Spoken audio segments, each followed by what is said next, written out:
If you want a dog, here are some things you should consider when buying a home. Consider the size yard you'll need whenever buying a home for your dog. Does your dog need a large yard for burning off lots of energy, or are they more low maintenance in which they just need a small space to relieve themselves? Another thing to consider is fencing.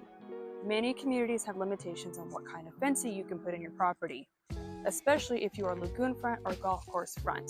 Make sure that you're looking into that, and if the type of fencing you'd want to put in is allowed. On the topic of fencing, think about potential hazards that could be in your area for your pets.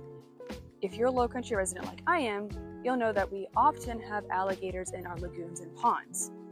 In addition, some popular plants we have in our area include azaleas and sago palms, which are toxic to dogs.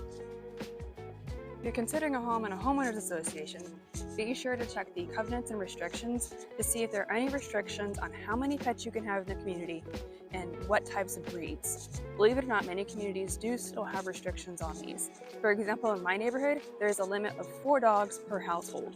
In the interior of the home, flooring is an important consideration to take into place as well. Laminate and tile tends to hold up much longer than carpet for our furry friends. Another important thing to consider is proximity to a vet and an emergency vet.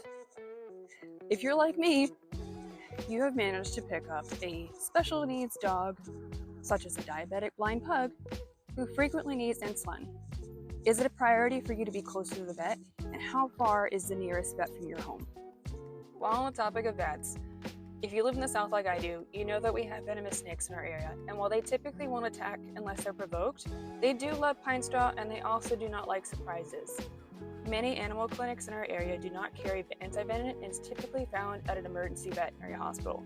Make sure that you're checking with your local vet to see if that's something they carry, and if not, locate the nearest place that does carry it, as if something happens, you want to know exactly where to go right away.